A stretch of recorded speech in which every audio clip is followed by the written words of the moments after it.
말씀을 제가 봅니다. 에베소서 4장 1절에서 6절 말씀을 보겠습니다. 에베소서 4장 1절에서 6절 말씀입니다. 제가 봉독합니다. 그러므로 주 안에서 갇힌 내가 너희를 권하노니 너희가 부르심을 받은 일에 합당하게 행하여 모든 겸손과 온유로 하고 오래 참음으로 사랑 가운데서 서로 용납하고 평안에 매는 줄로 성령이 하나 되게 하신 것을 힘써 지키라. 몸이 하나요 성령도 한 분이시니 이와 같이 너희가 부르심의 한 소망 안에서 부르심을 받았느니라. 주도 한 분이시요 믿음도 하나요 세례도 하나요 하나님도 한 분이시니 곧 만유의 아버지시라. 만유 위에 계시고 만유를 통일하시고 만유 가운데 계시도다. 아멘. 여러분 축복합니다. 개인적으로는 여러분에게 정말 감사합니다. 여러분들이 선교 한국에 이렇게 참여한 것 자체가 하나님께서 이 민족을 포기하실 수 없는 이유입니다. 그런 뜻에서 이 자리에 같이 한 여러분 옆에 있는 사람들이 다 고마운 사람들입니다. 그런 뜻에서 한번 인사를 해 주실까요? 너무 감사합니다. 이 자리에서 함께 하신 것에 대해서 너무 감사합니다. 여러분 한번 생각해 보십시오. 선교를 위해서 우리 주님의 가장 마음의 소원인 선교를 위해서 이렇게 많은 젊은이들 또 성도들이 모였다는 것 자체가 우리 주님께는 어떤 의미가 있을까요? 이 민족을 포기하실 수 없는 이유이잖아요. 그리고 한국 교회를 하나님께서 포기하실 수 없는 이유이기도 합니다. 그래서 개인적으로는 여러분들에게 너무나 감사를 드립니다. 그리고 이번 한 주간 동안 하나님께서 여러분들에게 정말 말할 수 없이 놀라운 은혜를 주실 것입니다. 여러분들이 하나님의 주신 은혜를 충만하게 받으시기를 바랍니다. 여러분들은 선교 한국에 어떤 분들은 아직도 이 선교에 헌신할 마음의 결단이 되지 않은 상태에서 오신 분들도 많으실 겁니다.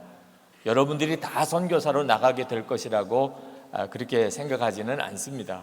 그러나 적어도 여러분들이 이번 선교 한국 이 기간 동안에 하나님께서 어떤 분이신지, 그리고 여러분에게 하나님께서 어떤 부름을 주시고 계신지 주님께서 여러분들에게 구체적으로 말씀하시고 또 여러분들을 결단하게 하시고, 그리고 후회하지 않는 인생을 살도록 여러분을 만드실 것입니다.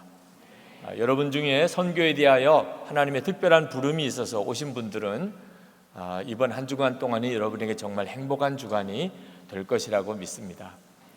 여러분, 그러나 선교가 열정이나 또는 흥분 가지고서 되는 거 아니라는 것을 꼭 명심해야 합니다. 그냥 선교에 대해서 하나님이 부르시면 바로 나가면 되지, 이와 같은 한 주간 동안의 집회가 왜 필요할까? 그 수많은 말씀들을 왜 들어야 하는가? 제가 한번 우리 감리 교단에 선교사 훈련 집회 때 말씀을 전하러 제가 갔었습니다. 한 30분 일찍 도착을 해서 주차장에서 차 안에서 30분 동안 기도할 시간을 주신 것으로 생각하고 저에게 제가 전할 말씀에 대하여 기도를 했어요. 그때 기도 중에 하나님이 갑자기 저의 마음에 내가 그렇게 오지 말라고 했는데도 온 사람이 있다, 이런 마음을 주세요. 여러분에게 주시는 말씀은 아니고 그날 그런 마음을 저에게 주시더라고요. 예수님이 분명히 오지 말라고 한 사람도 이 선교사 훈련 받으러 왔다는 거예요. 그래서 제 마음에 궁금했습니다. 아니, 선교사 가겠다는데 주님이 왜 오지 말라고 하시나? 그 점에 대해서 저 자신도 잘 마음에 정리가 되지를 않더라고요. 근데 그 일에 대해서 기도할 마음을 주신 것에 대해서 생각하는 중에 깨달아지는 것이 있었어요. 예수님께서 가지 말라고 하신다는 말은 교회의 동의를 얻지 않고 또 교회에서 허락받지 않고 그냥 자기 스스로가 선교사가 되겠다고 온 친구들이 있다는 뜻이구나. 본인은 선교에 대한 열정이 있어요. 또 선교하고 싶어요. 선교사 되어 가고 싶어요. 그런데 교회와 협의하지 않았어요. 그리고 그냥 온 사람들, 교회에서는 넌 아직 안 돼. 넌 아직 선교사 갈 때가 아니야. 또는 너는 선교사로서는 자질이 없어. 교회에서 그 점에 대해서 동의하거나 인정해 주지 않았는데 자기 마음대로 온 친구가 있다는 식으로 깨달아지더라고요. 그래서 제가 말씀을 전하면서 하나님이 제게 그런 마음을 주셨던 것에 대해서 전했습니다. 여러분 중에 주님이 너는 오지 마 그랬는데 온 사람이 있다고 하는 마음을 하나님이 주셨습니다. 그랬더니 몇 사람이 너무 당황해 하십니다. 여러분, 그냥 웃고 넘길 만한 일이 아닌 아주 심각한 문제가 있습니다. 우리는 이제 선교에 대해서 우리 한국교회가 좀 더 성숙해져야 될 필요가 있는데 그것은 교회 공동체와의 협의입니다. 그것은 굉장히 중요한 문제입니다. 이번 선교 한국의 주제가 우리가 이 일의 증인이라고 되어 있죠. 네. 그때 첫 번째가 우리입니다. 네. 여러분, 선교는 그저 개인적인 흥분으로 하는 거 아니에요. 근본적으로 선교는 우리의 일이 아닙니다. 예수님께서 하도 선교할 때가 많으니까 예수님이 일일이 다 하실 수가 없어서, 그래서 여러분들에게 누가 좀 선교 나가줄 사람 없냐? 나 다 다닐 수가 없잖아. 그러니 너희들 중에 좀 선교사로 좀 나가줘. 그렇게 부탁하시는 거 아니라 말입니다. 많은 사람이 그렇게 생각해요. 주님을 위해서 내가 선교사 가주는 거로 생각합니다. 그렇지 않습니다. 선교는 전적으로 예수님 그분이 직접 하시는 거예요. 단 하나 우리를 통해서 하시는 것뿐이지 선교는 우리의 일 아닙니다. 예수님이 우리를 통해 하시는 거예요. 사도 바울이 로마서 15장 18절에 그리스도께서 이방인들을 순종하게 하기 위하여 나를 통하여 역사하신 것 외에는 내가 감히 말하지 아니하노라. 사도 바울은 선교를 예수님을 위해서 내가 했다고 하지 않습니다. 그리스도께서 나를 통하여 이방인들에게 역사하신 것이라고 그렇게 표현했어요. 여러분들이 이제 선교사가 될 때 또는 여러분이 선교에 헌신할 때 명심해야 합니다. 그것은 예수님께서 나를 통하여 일하시는 것이지 내가 예수님을 위해서 일하는 거 아니라는 겁니다. 그러니까 여러분이 예수님과 온전히 연합하는 일이 대단히 중요합니다. 선교는 예수님과 연합한 자가 하는 거예요. 그래서 예수님이 그를 통하여 일하실 수 있는 겁니다.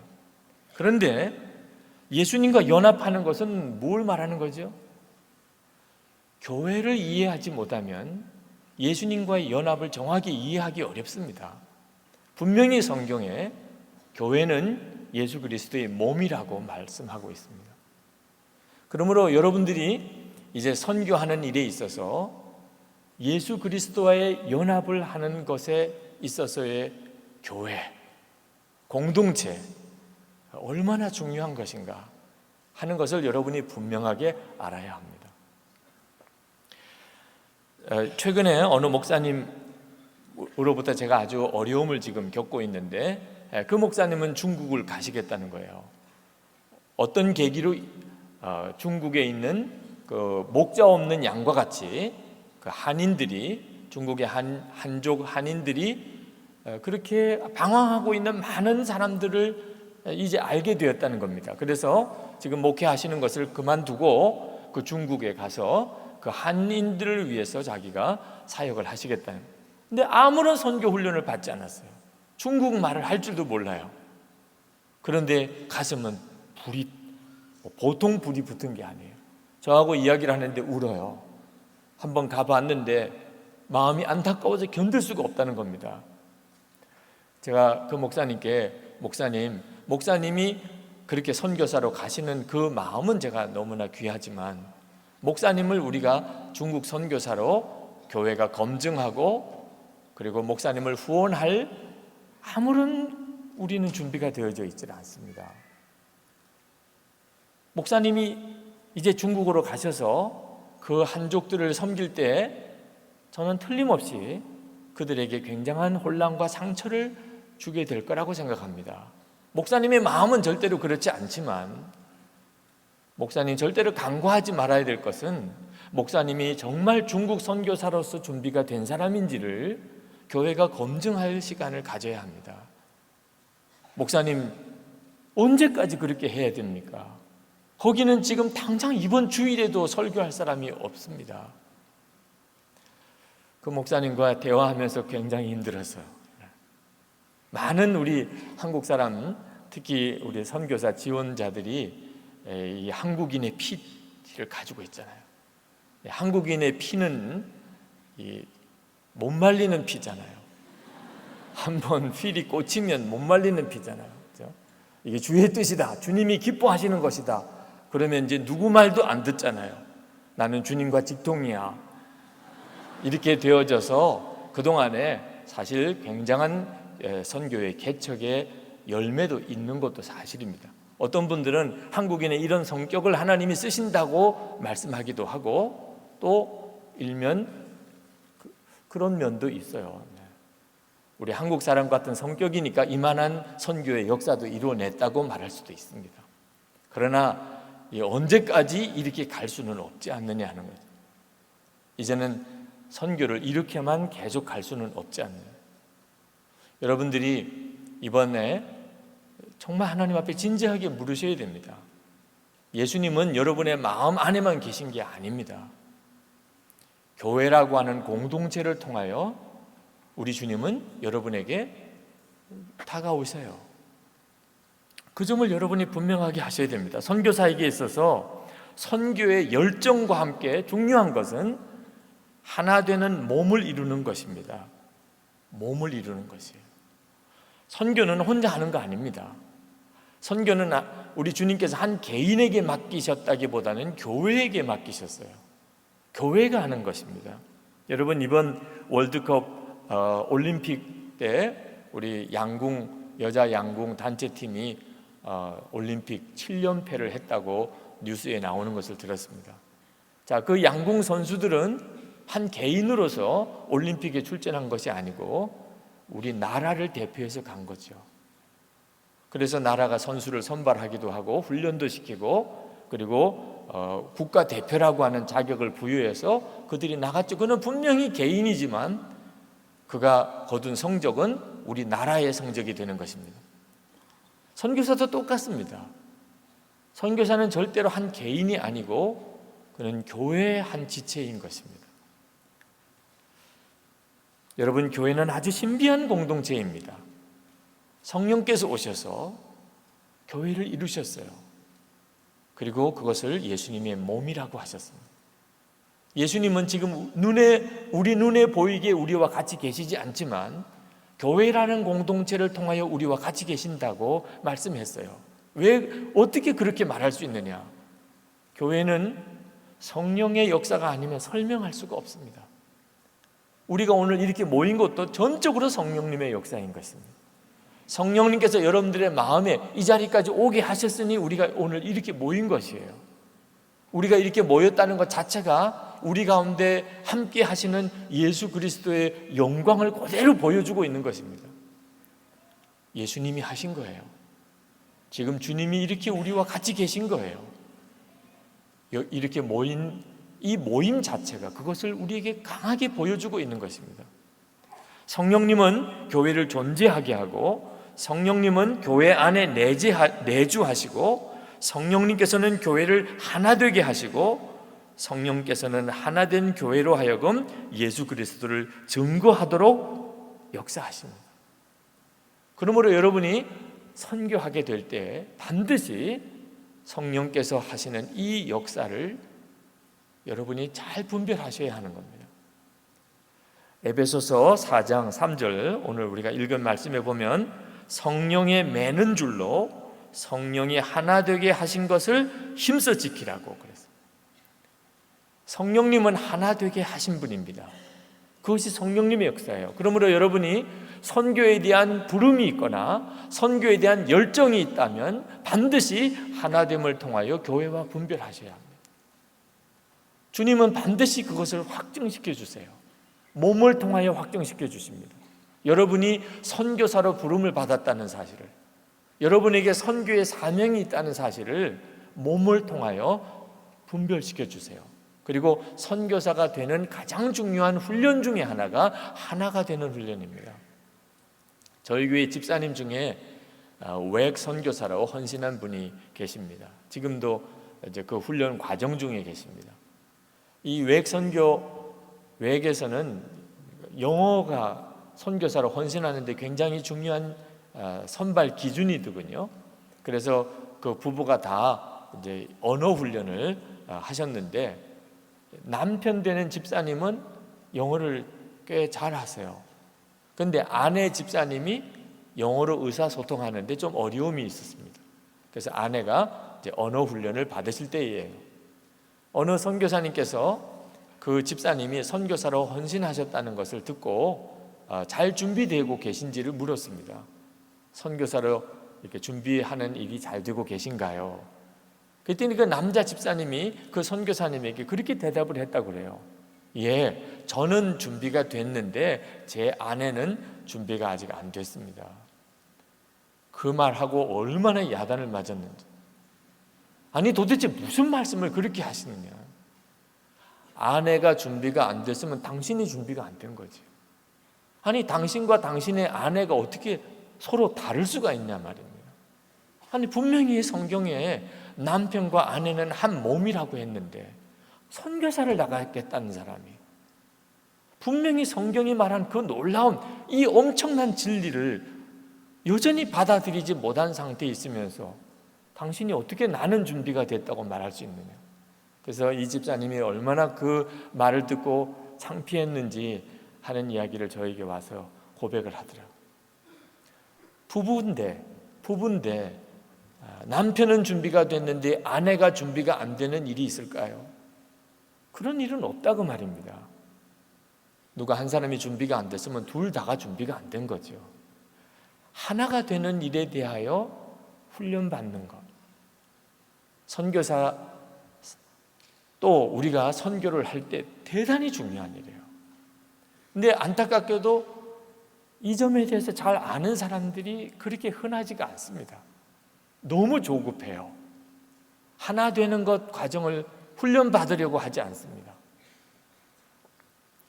한나오 타시고 선교하시던 우리 자매 선교사님이 그 훈련 기간이 이제 마치고 돌아오셔서 무엇이 제일 힘들었느냐 그렇게 물었더니 그 한나오 선교선을 타고서 이렇게 곳곳에 나라마다 다니면서 이게 복음을 전하는 것이 힘든 것보다 전 세계 각지에서 선교사로 헌신해 온 분들과 배 안에서 함께 생활하는 것이 훨씬 더 힘들더라고요. 선교사로 헌신해 보니까 복음 전하는 것보다 복음 전하는 게 힘든 건가? 그렇지 않더라는 거예요. 주님을 위해서 선교사로 헌신한 사람들끼리 배 안에서 함께 사는 것이 훨씬 더 힘들더라는 거예요. 처음에는 다른 사람, 다른 나라에서 온 문화도 다르고 관습도 다르고 생각도 다르고 성격도 다르고 그런 여러 많은 사람들과 함께 사는 동안 이게 너무 힘들어서 그냥 따로 내가 혼자 배에서 내려서 선교하는 게 낫겠다, 이렇게 배 타고 같이 생활하면서 선교하는 것보다 그런 생각으로 시달렸었다는 거예요. 그러다가 나중에 깨달았대요. 하나님께서 나를 이 한나오 타고 무슨 훈련시키려고 하셨나? 용서하는 법, 용납하는 법, 용서를 구하는 법, 용납받는 법을 훈련시키셨다는 것을 깨달았다는 겁니다. 여러분, 선교사에게 있어서 대단히 중요한 훈련이에요.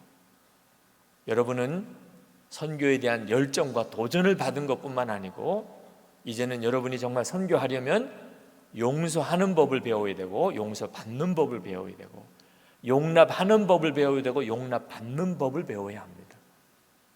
그것이 진짜 복음이에요. 그게 복음인 것입니다. 말로 전하는 이 교리와 같은 형태의 말로 증거되는 복음이 아니고 용서가 되고 용납이 되고 원수도 사랑하게 되어지는 이 사람이 진짜 복음을 가진 선교사인 것입니다. 여러분도 혹시 읽으셨는지 모르겠지만 이 끈이라고 하는 제목의 책이 있습니다.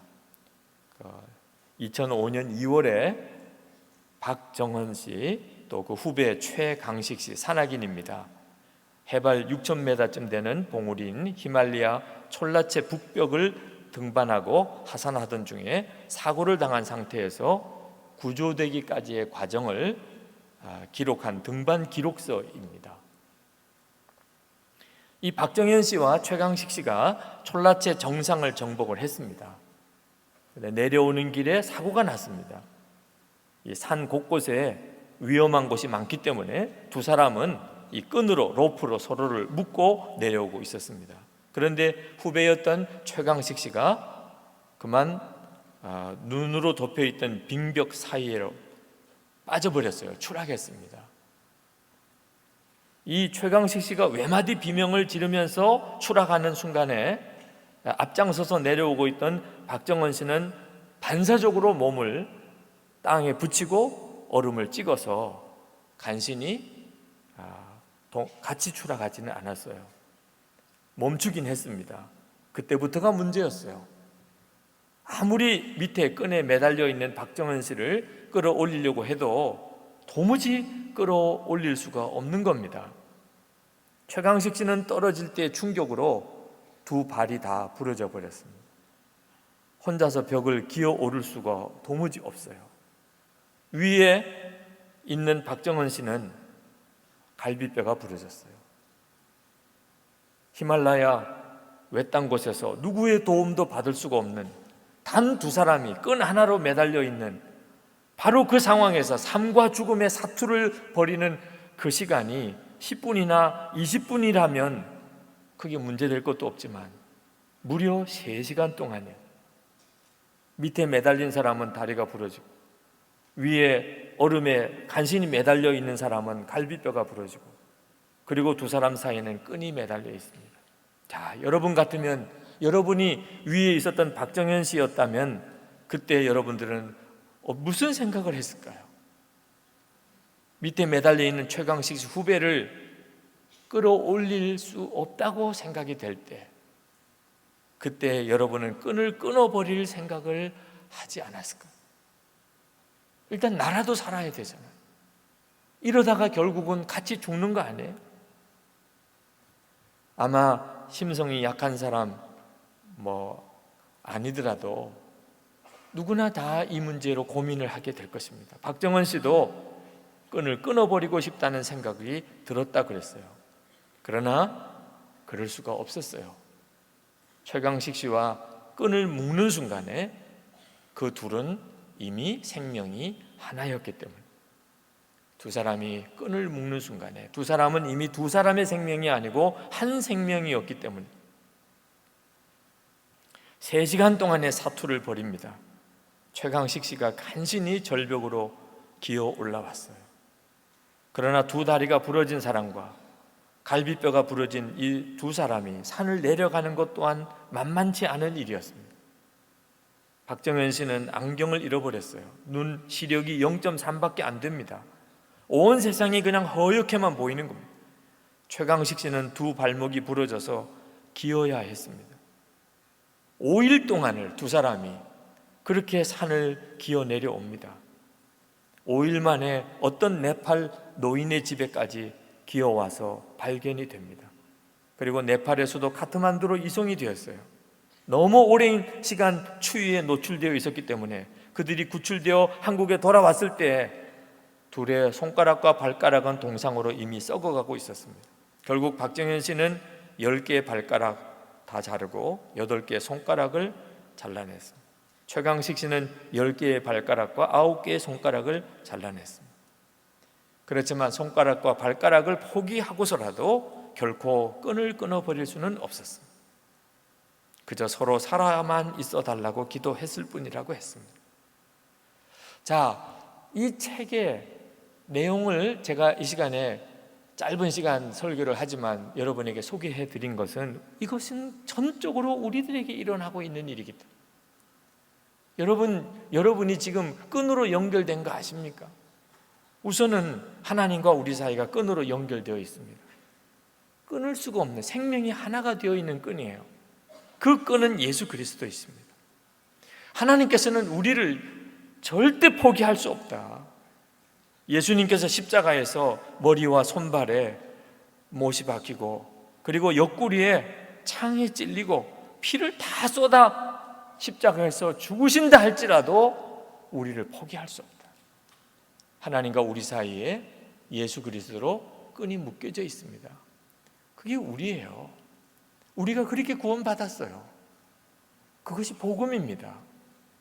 하나님과 우리 사이에는 생명의 끈이 연결되어 있습니다. 하나님은 절대로 이 끈을 끊어버리지 않습니다. 그러나 여러분 또 아셔야 되는 것은 우리는 우리들끼리도 끈이 묶여져 있는 존재라는 거예요. 우리가 예수님을 구주로 영접할 때 우리는 교인과 교인들 사이에, 교회와 교인 사이에, 교회와 교회 사이에, 선교단체와 선교단체 사이에 우리는 끈으로 묶여 있는 존재입니다. 그 끈은 예수 그리스도 있습니다. 우리는 다 끈으로 묶여져 있는 존재예요. 이건 끊어질 수가 없는 겁니다. 여러분 때때로 이 끈을 끊어버리고 싶은 생각이 들 때가 있으실 겁니다. 끈을 끊어버리고 싶어요. 나 저 사람하고 같은 교회 교인 되기 싫어. 나 이 교회 교인 되기 싫어. 또는 교회 입장에서는 이 선교사가 우리 교회 파송 선교사라고 그렇게 말하고 싶지 않아. 나는 이 교회와 같이 연합하고 싶지 않아. 나는 이 선교단체와 연합하고 싶지 않아. 이런 순간이 우리들에게 오는 거 아십니까? 박정현 씨가 최강식 씨를 끈으로 매달고 있을 때 그 끈을 끊어버리고 싶은 유혹, 끈을 끊어버리면 홀가분할 것 같아요. 그러면 나는 살 것 같아요. 이런 유혹을 우리가 교회 공동체에서 훈련 받을 때 우리가 다 받게 되는 거 아십니까? 그리고 그것을 훈련해야 하는 것입니다. 여러분이 정말 교회와 하나가 되는 것, 교인들끼리 서로 하나가 되어지는 훈련, 이건 선교사에게는 반드시 필요한 것입니다.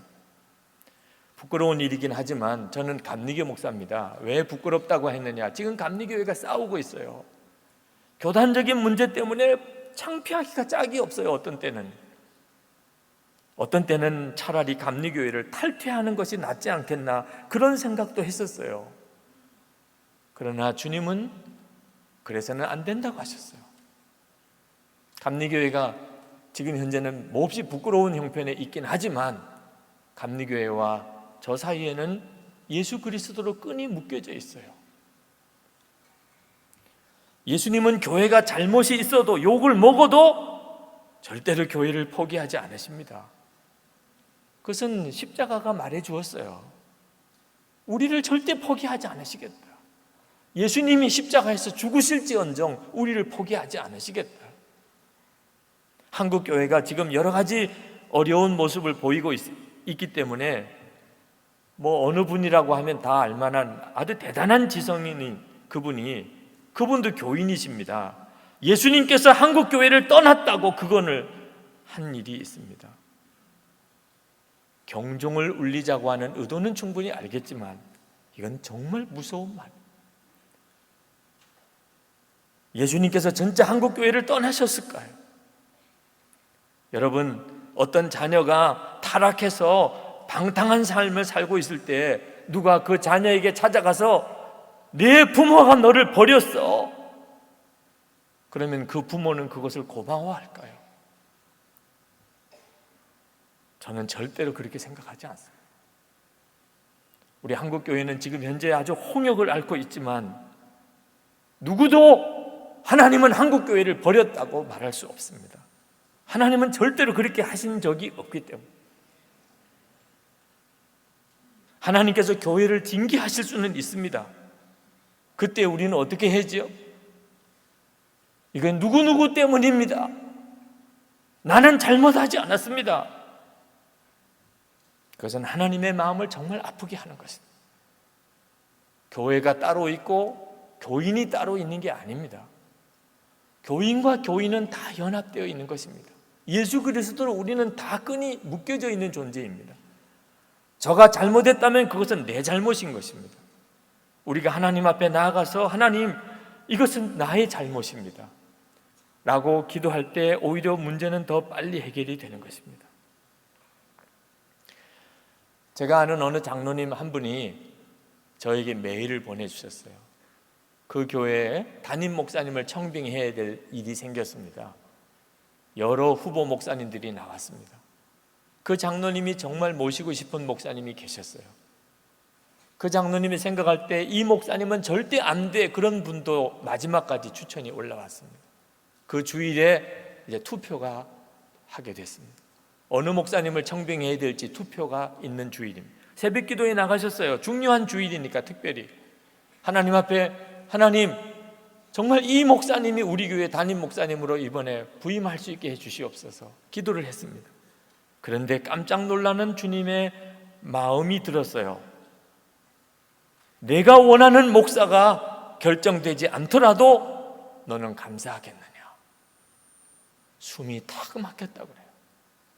내가 원하지 않는 목사가 투표가 되어서 교회에 부임하게 되어도 너 감사할 수 있겠느냐. 그렇다면 내가 원하는 목사님이 부임할 수 없다는 뜻인가? 너무나 혼란스럽기도 했고 그리고 당황스럽기도 했고, 그러나 그 문제로 기도하는 중에 그 장로님은 예라고 대답을 했다고 그랬어요. 그게 주님의 뜻이라면, 주님이 그렇게 결정하셨다면 그러면 감사해야지. 투표를 했는데 내가 원하는 목사님보다 내가 원하지 않는 목사님이 표를 더 많이 받았다면 주의 뜻으로 받아들이고 감사해야지. 그런 마음이 기도 중에 정리가 되어서 주님 그렇게 하겠습니다 라고 대답을 드렸답니다. 그랬더니 주님이 또 물으시더래요. 그 목사에게, 내가 원하는 목사에게 하는 것처럼 그를 섬기고 사랑할 수 있겠느냐. 내가 반대했던 목사님이에요. 그 목사님이 결정이 됐어요.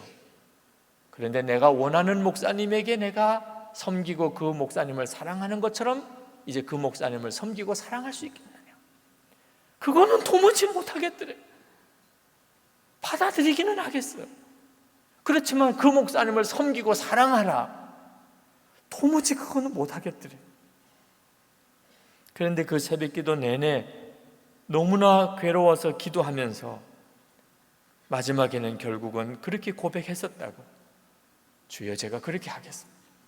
만약에 내가 원하지 않는 그 목사님이 표를 더 많이 받아서 결정이 된다 한다면 제가 주님이 하신 줄로 진짜 믿고 내가 꼭 되었으면 좋은 목사님 그분에게 할 것처럼 내가 섬기고 사랑하겠습니다 라는 눈물의 고백을 드렸노라고 저에게 메일을 보내오셨어요. 너무너무 귀하더라고요. 여러분, 우리는 공동체로 부름을 받았어요. 우리는 예수님 그리스도 안에서 하나님의 자녀로 우리가 택함 받았고 구원 받았지만 또 분명히 기억해야 될 것은 우리는 교회의 한 지체로 부름을 받았습니다. 교회는 예수님의 몸이고 우리는 그 지체고 우리 지체들은 다 같은 한 몸인 것입니다. 어떤 목사님께서 목회하시는데 아주 기가 막힌 일을 당하셨대요. 장로님 한 분이 담임 목사실에 찾아오셔가지고 목사님의 멱살을 잡으며 교회에서 나가, 사임해, 그렇지 않으면 내가 이 교회 불질러 버릴 거야. 다른 사람들이 있었다면 증인이라도 있겠는데 목사님하고 단둘이 있는 자리에서 막 멱살을 잡고 그렇게 이야기를 했으니, 그렇다고 이야기를 하면은 그 장로님 모함하는 것처럼도 들리고, 다른 사람이 있을 때는 얼마나 또 잘하는지 예의 있게. 목사님이 너무나 혼란스러운 거예요. 그래서 기도원에 올라가셨습니다. 하나님, 도무지 더 목회 못하겠습니다. 그 장로하고 도무지 더 목회 못하겠습니다. 그리고 기도원에 기도를 하려고 올라갔는데, 기도원에 올라가서 기도하는데 하나님께서 그렇게 말씀하시더라. 너 왜 왔냐? 너 도망 온 거지? 너 가서 그 장로님과 그 교인들과 부딪혀서 거기서 너는 죽어가는 자를 살려야지. 이렇게 기도원에만 올라와서 울면 어떻게 하냐? 하나님께서 그렇게 말씀하시더라고요. 그러면서 하나님께서 그 목사님에게 너 멱살을 잡은 그 장로 사랑할 수 있겠느냐? 그래서 그 목사님이 사랑은 도무지 몰라도 미워하지는 않겠습니다. 내가 사랑하느냐고 물었지 미워하지 않느냐고 물어보지 않았다. 주님이 또 물으시더래요. 내가 그 장로를 축복할 수 있겠느냐? 그래서 목사님이 그때는 뭐 더 이상 참을 수가 없어서 왜 나한테만 그래요? 왜 나한테만? 그 장로님한테 좀 찾아가서 그렇게 좀 해봐요. 그렇게 하나님 앞에 원망을 했답니다. 너무 답답하니까. 그때 하나님께서 그 목사님의 마음 속에 그 장로님과 함께 천국길을 같이 올라가게 될 것에 대해서 보여주셨대요. 지금은 아직도 서로가 성숙하지 못한 상태에서 이러고 있지만 결국은 천국에서 주님 앞에 같이 서야 될 사람. 그래서 그 기도원에서 하나님 앞에 그렇게 대답을 했대요. 제가 주님 앞에 섰을 때 그 장로님과 사이에 서 있기가 어색한 것은 이건 죽음이잖아요. 제가 그렇게 섬기겠습니다. 나를 멱살 잡은 장로지만 나는 그를 정말 진심으로 축복하겠습니다. 여러분, 우리가 선교사로 훈련받는 과정에서 대단히 중요하게 훈련받는 것들입니다. 여러분은 여러분 교회 안에서 용납이 안 되는 사람, 이해가 안 되는 사람, 여러분과 너무나 다른 사람들을 만나게 됩니다. 그것이 선교사 훈련인 걸 아십니까? 여러분들이 다른 민족에게 찾아가서, 족속에게 찾아가서 여러분들은 뭘 하러 가는 거죠? 예수 그리스도로 끈 맺어진 이들이 도대체 어떤 관계인가를 보여주려고 가는 거예요. 예수님 안에서 우리는 도대체 어떻게 하나가 되었는지, 어떻게 한 가족인지를 여러분이 그 복음 안에서 보여주려고 가는 거죠. 어느 선교사님이 저에게 찾아오셨습니다. 목사님, 후원교회가 필요해서 왔습니다. 그래서 그 선교사님과 후원교회 문제로 상담을 했어요. 근데 그 선교사님께서 후원교회가 되어달라는 기도 요청을 하러 오셨으면서 이렇게 이야기를 하셨어요. 목사님, 저는 재정적인 도움을 원하는 것은 아닙니다. 제가 그때 마음에 이 선교사님이 정직하지 못하구나 이런 생각이 들었어요. 솔직히 이야기하지, 돈이 필요하다고.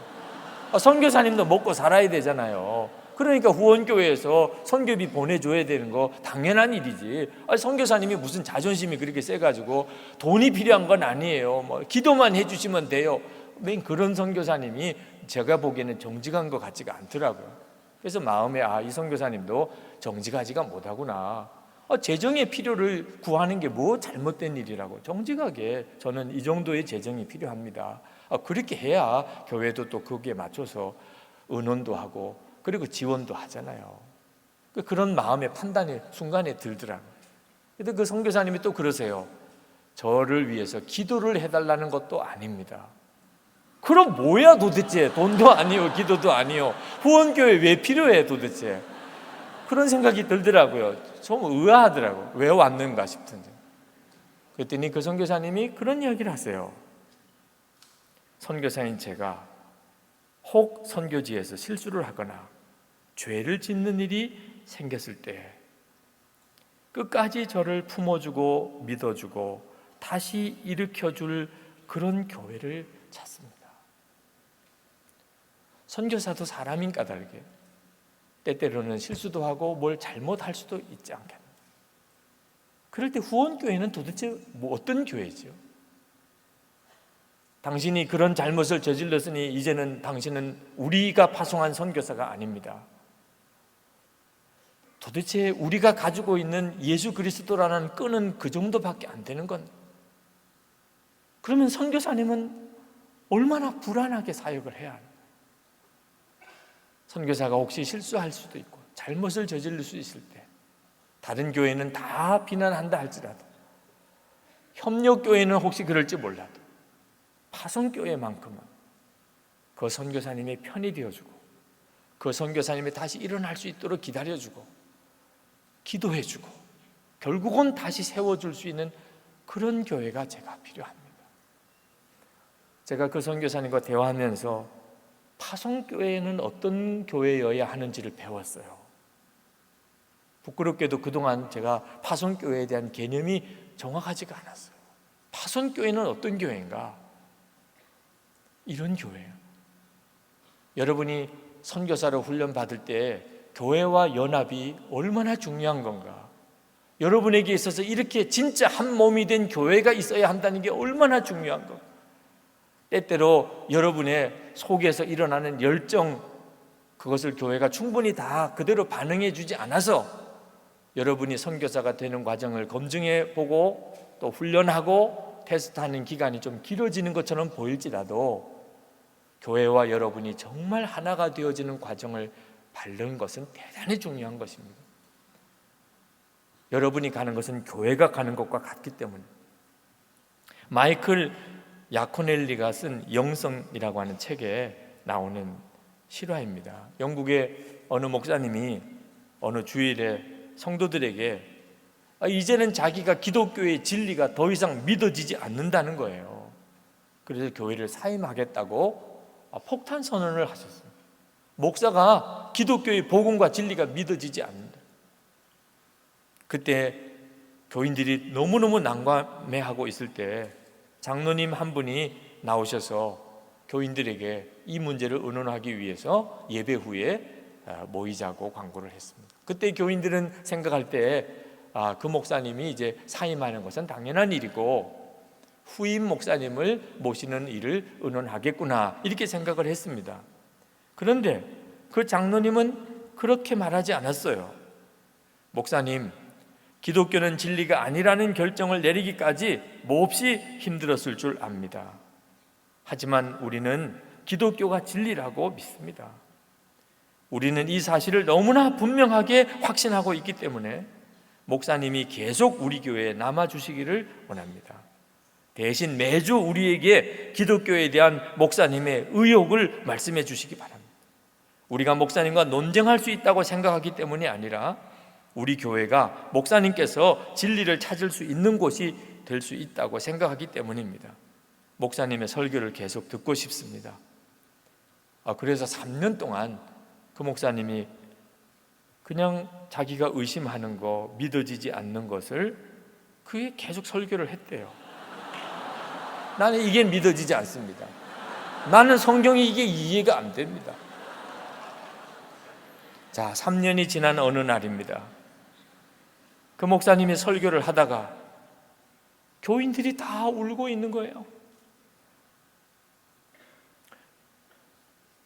목사가 언젠가부터 믿음을 설교하고 있음을 교인들이 느꼈어요. 계속 안 믿어진다, 이해가 안 된다 이러던 분이 어느 순간부터는 믿음을 설교하고 있는 겁니다. 교인들이 그 설교를 들으면서 다 울었어요. 눈물을 머금고 있는 교인들의 모습을 보면서 그 목사는 다음과 같이 말을 했습니다. 나는 다시 믿음을 찾았습니다. 지금까지 하나님의 회복케 하심을 신뢰해 주신 성도님들께 감사를 드립니다. 제가 믿음을 다시 찾을 수 있도록 기다려 주신 것에 감사드립니다. 목사는 영적인 침체에 빠졌고 그리고 피곤에 지쳐 있고 혼란과 의심이라는 모래 속에 허우적거리고 있었어요. 성도들은 목사가 영적 침체에 빠져 있다는 것을 알았습니다. 그 침체를 벗어나 다시 믿음을 회복하기 위해서 잠시 머물 곳이 필요하다는 사실도 알았습니다. 이 평범한 사람들로 구성된 비범한 교회는 목사도 진리와 씨름해야 할 때가 있음을 이해했습니다. 그들은 진리를 확신했어요. 그래서 목사가 믿음을 회복하기까지 기다리는 것을 두려워하지 않았습니다. 그들이 감수해야 했던 이 후퇴에 대해서 조바심을 내지 않았습니다. 그 목사는 이렇게 고백을 했어요. 예수님께서는 내내 성도들 속에 숨어 계셨습니다. 여러분, 이 교회로 모아주신 하나님의 계획은 황홀한 것이에요. 우리가 이 세상에서 믿음을 지키고 또 무너져도 다시 일어날 수 있게 하나님은 기가 막힌 것을 우리에게 선물로 주셨어요. 교회 소중한 것을 잘 몰라요. 교회가 왜 필요한지를 몰라요. 너무나 쉽게 교회를 그냥 떠나요. 이 교회 저 교회를 헤매고 다녀요. 여러분, 이 교회와 선교사님 개인 사이뿐만 아니고 교회와 교회, 교회와 선교단체, 선교단체와 선교단체 간의 한 몸을 이루는 것도 대단히 중요해요. 참 안타까운 것은 교회의 적이 무엇이지요? 사탄입니까? 이웃교회예요. 이웃교회. 이 기가 막힌 현실을 어떻게 설명해야 돼요? 우리 교회의 적은 어디예요? 이웃교회예요. 이웃교회가 난리 나면 기쁨이 충만해요. 그 교인들이 건너오게 될까 봐. 이것이 실제적인 현실의 문제예요. 오늘 제가 이 안산동산교회에 서 있지만 이건 제게 있어서 아주 특별한 일이에요. 저는 한 10년 전에 저 고잔동에 있는 안산광림교회 담임 목사였습니다. 그때 김인중 목사님께서 이 예배당을 짓지 않았을 때예요. 제가 그 교회에 부임해 와서 이 신도시에 신방을 이렇게 올 때 우리 장로님들이 갑자기 심각한 이야기를 하시더라고요. 이 길만 지나가면 이상하게 배가 아프다는. 그래서 왜 그러시냐 그랬더니 이 부지가 안산광림교회에서 이 3,400평의 부지를 이게 수자원 공사와 협의하고 또 협의해서 이 부지를 종교 부지를 그렇게 마련을 했다 그러더라. 그렇게 해서 그 분양을 하도록 협의도 하고 그 작업도 하고. 그런데 마지막에 이제 분양을 해야 되는 순간에 이건 한 교회만 대상으로 할 수가 없다. 그래서 안산동산교회에서 우리도 그러면 자격을 달라. 그래서 추첨을 그럼 하는 것으로 했는데 그러면 안산광림교회에서 그동안에 수고를 많이 하셨으니 장로님께서 그러면 추첨을 하시죠. 그래서 그 장로님이 안산동산교회 걸 뽑았다는 거잖아요. 이런 기가 막힌 사연이 있더라고요. 그러니까 그 장로님들은 이 길만 지나가면 배가 아프다는 거예요. 안 들었으면 좋았을 걸 듣고 나니까 저도 이 길을 지나갈 때마다 이상하게 배가 아픈 현상이 나타나기 시작해요. 이 큰 땅을 이걸 분양받아서 예배당을 지으면 진짜 이렇게 되지 않겠어요? 정말 쉬운 일이 아니더라고요. 근데 어느 날 주님이 저에게 물으시는 거예요.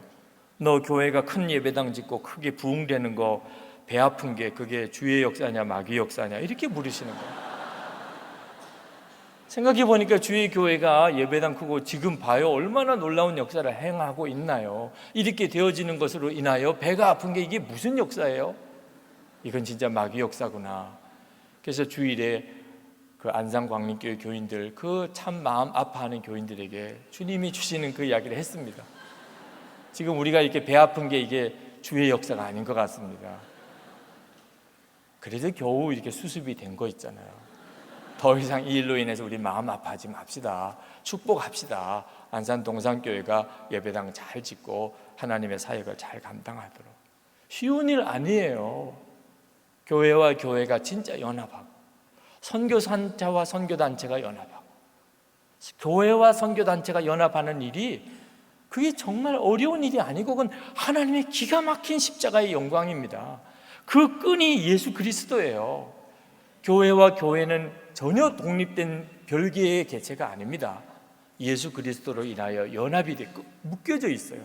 선교단체와 선교한국 이 집회를 주님이 기뻐하시는 이유가 뭡니까? 한 개교회의 행사이기 때문입니까? 그렇지가 않기 때문입니다.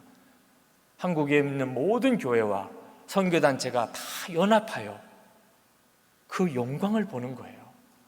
이 연합의 영광, 하나됨의 영광을 오늘 우리가 이 자리에서 보고 있는 것입니다. 이것이 하나님이 기뻐하시는 것이죠.